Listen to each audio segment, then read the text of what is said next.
Dans la classe, chaque groupe s'est intéressé à une variété de plantes carnivores et nous avons recherché des informations pour mieux les connaître.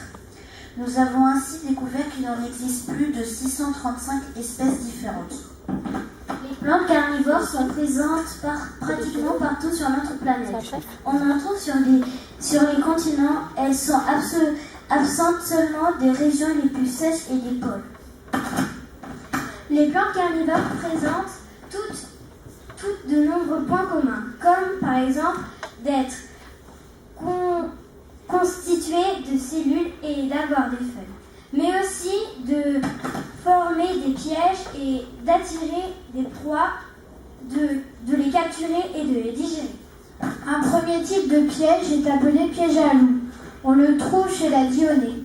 Elle possède des feuilles en forme de piège. Elles peuvent se refermer lorsqu'une proie, comme un insecte, vient toucher les 3 poils qui se trouvent de chaque côté. Il est alors retenu, puis digéré par les liquides digestifs qui s'échappent de la zone rouge. Nous avons réalisé une maquette de dionée avec du polystyrène et du fil de fer avant de vous présenter son fonctionnement. Le Drosera est un exemple de piège à glu. Les insectes sont attirés par l'odeur et la couleur des petites boules. Mais lorsqu'ils les touchent, ils se retrouvent collés et ne peuvent plus s'échapper.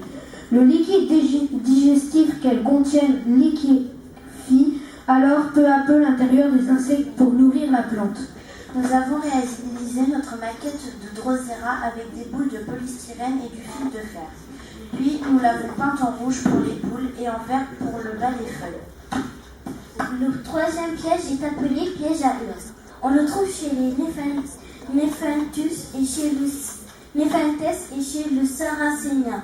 La plante forme une espèce de vase avec un rebord de couleur attirante. Il contient aussi des parfums qui vont attirer les insectes. Sur l'un d'entre eux se pose sur le bord, il finira par glisser et tomber dans le liquide, qui est au fond. Il ne pourra pas s'échapper et va finir par se noyer. Puis il sera digéré par la plante ou par les microbes présents dans le liquide. Notre maquette a été réalisée avec du grillage et des bandes de plâtre, un seau et de la peinture. Une maquette plus petite a aussi été réalisée avec une bouteille, du carton et de la peinture. Nous avons découvert une 4e sorte de plante carnivore, beaucoup plus discrète, qui capture les proies dans le sol.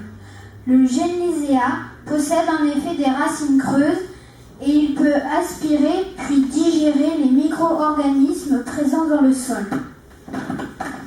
Nous avons réalisé notre maquette avec du carton, des tubes et de la corde. Et nous avons également utilisé de la peinture. La culture des plantes carnivores exige de la lumière, des arrosages fréquents et réussit mieux dans une serre ou dans un aquarium. Il ne faut pas utiliser de produits chimiques et ne pas leur donner trop à manger. Il faut éviter de les toucher, leur culture reste délicate. Nous avons eu beaucoup de plaisir à réaliser ce travail et nous voulons remercier tous ceux qui nous ont permis de le faire.